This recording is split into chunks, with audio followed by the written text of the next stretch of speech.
lúpus. Mas eu já começo o programa de hoje falando sobre lúpus. Por isso eu convidei o reumatologista, Dr. José Mário Coraça, para falar sobre essa doença autoimune e que acomete mais mulheres. Obrigada pela sua presença, Coraça, aqui hoje. Doutor Coraça, por que ela acomete mais mulheres? Não tem uma explicação muito clara, né? Mas, por exemplo, é uma doença que tem uma relação muito grande com a parte emocional. E a mulher é um ser mais emotivo, então ela acaba sofrendo mais e às vezes até criando esse tipo de doença. O homem um pouquinho mais bruto, mas tem lúpus também. Mas também tem lúpus. Quer dizer, então essa mulher, ela nasce com uma predisposição genética, quer dizer, com esse gene pode ser um pouco modificado, que pode ser desencadeado ao longo da vida, é isso? Pode. Eu, às vezes eu brinco, digo que ela é uma arma carregada e alguma coisa puxa o gatilho. Quer dizer, um acontecimento na vida, por exemplo, você vê isso muito, perda de filho, separação, situações em que há um trauma emocional muito grande, você pode desencadear essas doenças. E é possível a gente saber se a gente tem esse gene modificado ou também, se souber também, é possível fazer algo com essa informação? Não. Há muitos anos atrás, até a história dos transplantes aí, quando se começou a fazer transplante, a gente fazia um exame chamado HLA, que está até em voga na novela. Eu achei até estranho a dermatologista falar que não sabia, né? Tem mais de 30 anos que a gente já vê isso. Então, nos transplantes, você mapeia o HLA.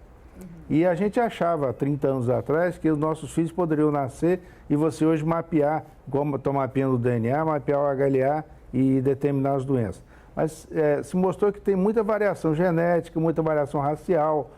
Às vezes as pessoas numa região, elas têm um traço e na outra região não tem e são a mesma raça. Então isso aí não existe. Existem alguns HLAs que são mais típicos do lúpus, mas eu não acho que vale a pena você fazer alguma coisa para saber se você pode ter... É um sofrimento com antecedência que pode não desencadear. Isso. Né? Agora, para a gente poder definir, o que é o lúpus? O lúpus é uma doença autoimune em que você faz anticorpos contra você mesmo. Então, você pode fazer anticorpos contra qualquer região do seu organismo. O mais simples que a gente tem são as quedas de cabelo, as alterações de pele, as dermatoses. Mas você tem pacientes que podem ter lúpus acometendo vários órgãos do organismo. Fígado, rim, sistema hematológico, sistema psiquiátrico, né? Tem o lúpus neuropsiquiátrico, as pessoas têm psicose lúpica, e aí às vezes fica difícil, porque o corticóide que você usa para tratar lúpus também dá psicose. Aí o que está dando psicose? É difícil achar esse equilíbrio, não? Então, assim, mas ele vai dar esses sintomas de uma só vez ou ele pode dar ao longo do tempo? E como é que se fecha esse diagnóstico? Não, você tem sintomas assim, cada paciente tem um sintoma mais comum. Entendeu? Se é um quadro hematológico, se é um quadro renal, mas alguns pacientes acabam desenvolvendo manifestações em mais de um órgão. Então isso pode acontecer. Você pode ter vários órgãos, você pode ter um órgão só acometido. Então, às vezes, tem paciente que tem lúpus e às vezes é um quadro que ninguém pensa e você acaba criando um paciente que fica procurando durante anos. E hoje, né, até um colega falou na outra emissora na segunda-feira, um colega da UERJ, é a história do FAM, que é o exame que a gente faz para diagnosticar lúpus eritematoso, só que com a mudança de técnica ele está dando 10% de positividade na população normal. Então hoje, assim, dá uma manchinha, o dermatologista pede, cai cabelo, todo mundo está pedindo FAM hoje. É um exame. É um exame. Que a pessoa tem pediatra, um pediatra individual que ele colocou isso na rotina dele. Aí aparecem as crianças no consultório com FAM positivo. Não tem doença, eles têm um FAM positivo. Você acha que assim, a técnica, a qualidade do exame, uma série de coisas estão interferindo na positividade disso aí. Agora, e vai aparecer numa mulher com uma idade aproximadamente de quantos anos? A mulher jovem. 25, 30, 35 anos, é o mais comum que a gente tem. Pode aparecer no idoso, né? É um quadro um pouquinho até mais agressivo do que na mulher jovem e pode aparecer nas crianças também. E até o fato de aparecer mais comum nessa mulher jovem pode aparecer, por exemplo, através da questão de um aborto repetido, né? Isso, aí essa mulher vai investigar e vai saber que vai ter lúpus. Hoje a gente está até conversando porque tem pacientes que fazem aborto de repetição. Então hoje já faz parte do raciocínio. O paciente teve um aborto, a boa parte dos ginecologistas hoje já estão fazendo exames. Hoje o pessoal da inseminação já faz esses exames antes de pensar em inseminação, porque às vezes essa mulher está tendo até abortos, né? Porque às vezes tem uma mulher que aborta e nem sabe que abortou. É verdade. 2, 3 dias de atraso menstrual e aí aborta. Então, hoje já existe uma rotina para pesquisa desse chamado anticorpo antifosfolipídio. Então, o pessoal da ginecologia tem feito isso aí. Agora, uma mulher que faz o tratamento de lúpus, ela tem chances de engravidar? Ela tem chance de engravidar, ela pode engravidar. Antigamente, você dizia que a paciente não podia engravidar. Hoje, a gente espera o seguinte, quando a doença está calma, está tranquila, que você está usando baixa dose de remédio, você permite que a paciente engravide. Claro que você esclarece que a doença pode agudizar tudo de novo, mas você sabe como é que é importante para uma mulher ser mãe, né? Não, sem dúvida, né? E essa mulher, tendo esse aborto por repetição, ela vai buscar todos os tratamentos possíveis que porque estejam ao seu alcance. às vezes eu brinco que eu digo que o melhor tratamento para essas doenças é felicidade. E às vezes se a sua realização de felicidade é ter um filho, a gente tem que fazer o máximo para que você possa ter isso aí. Agora, não tem uma cura essa doença? Não, porque a gente não sabe a causa.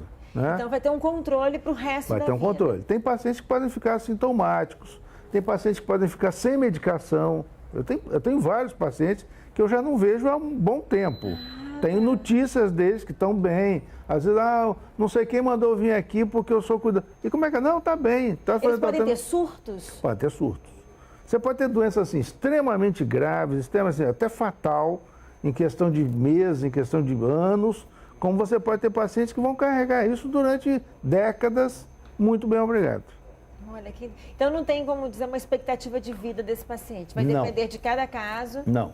Agora, existem novos medicamentos no mercado hoje? Muito tempo que não aparecia nada, né? A gente sempre diz, o corticóide, que é a cortisona, é o carro-chefe. A gente usa sempre, mesmo quando você faz outros tratamentos, a gente sempre usa cortisona.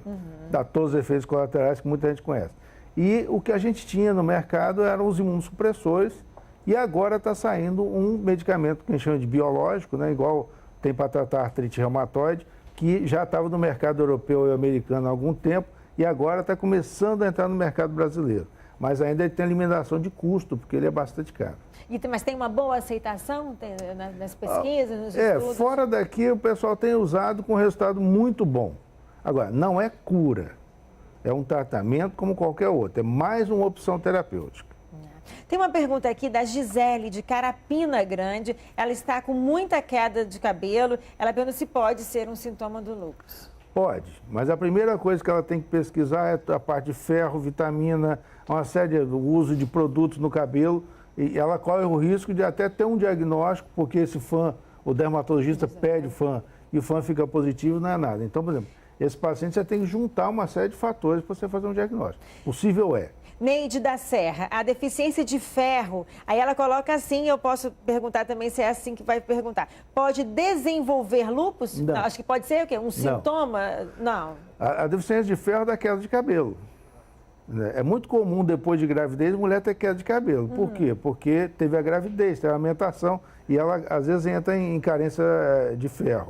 Então, faz queda de cabelo. Então, esses pacientes, às vezes, eu recebo muito paciente com queda de cabelo e fã positivo. Aí, o que eu tenho que fazer? Separar o que é a queda de cabelo por carência nutricional e o que é a doença. Graças a Deus, acho que 90% dos que eu recebo são só carência nutricional. Bom, a gente tem até acompanhado, né, na história de ficção, que a gente tem acompanhado de uma novela, que uma criança foi diagnosticada com lúpus e vai passar por um transplante de fígado. Isso é comum acontecer? Não, isso é novela. Até que se ela estivesse precisando tanto de um transplante, ela não está tão bonitinha quanto ela está na televisão. Seria já na fase final? Ela estaria assim. Primeiro que você não vai fazer um transplante numa doença aguda. Você tem que compensar esse paciente, você tem que tratar esse paciente. Né? O fígado, ele entra em falência, entra. Mas essa menina, para ter uma falência hepática tão grande, ela estaria na UTI, não deitada num quarto como ela está. Mas o senhor disse que pode acontecer, muito comum a questão renal.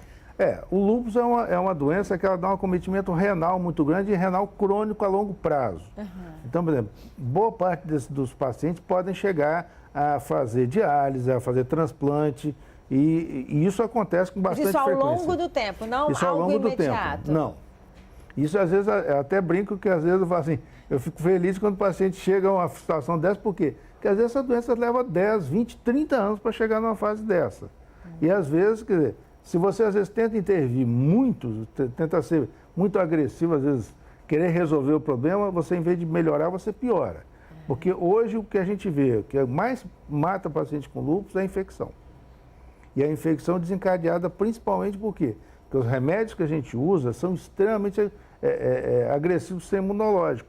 Então, né? essa imunidade está baixa. A imunidade não está baixa pelo lúpus, ela está desregulada. A doença, quer dizer, o tratamento é que faz com que haja uma queda da imunidade. Então, esse paciente morre de infecção. Então, esse paciente, por exemplo, ele tem que estar sob controle, ele tem que ter um acompanhamento constante? Ele tem que ter um acompanhamento constante. Com tudo? O que, principalmente, assim? Acompanhamento médico, hemograma, o exame de urina que você faz de rotina. Alguns hábitos, por exemplo, de vida, ele precisa mudar para que ele possa ter... O hábito mais importante para o paciente de lúpus é o sol. O paciente de lúpus, ele não pode tomar sol. Ah, ele não pode tomar sol? A doença é fotossensível. Né? Tanto que, por exemplo, o órgão americano de pacientes com lúpus, ele tem um livro que chama-se O Sol é Meu Inimigo. Entendeu? Por quê? Porque a doença é fotossensível. E às vezes você faz diagnóstico. Eu já tive pacientes que eu tratei de artrite e um dia eles foram na praia, quando chegaram lá que eu olhei, apareceram as lesões que não existiam antes. Então, a doença é fotossensível. E não é só fotossensibilidade ao sol, essa luz fluorescente, televisão. Por exemplo, paciente que tem lúpus cutâneo, a gente manda ficar longe da televisão, porque a televisão emite radiação ultravioleta. Né? Então, essas pacientes, quando ficam trabalhando assim como em escritório, computador, a gente pede para se afastar um pouquinho. Tanto que uma das coisas que a gente faz em lúpus é justamente o filtro solar e um medicamento que a gente usa que é a cloroquina, que é um medicamento que era usado para malária, que a gente usa como um fotoprotetor, é um remédio oral. Olha só, a Evelyn de Vila Velha, por que os sintomas vêm e vão?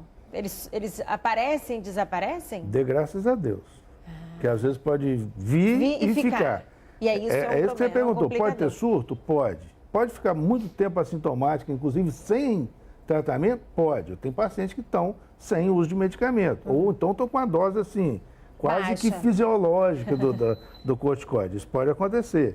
Agora, é aquilo que a gente falou no começo. Cada paciente tem uma forma de reagir. Você tem aquele que vai, inclusive, a óbito de forma, às vezes, tempestuosa, que...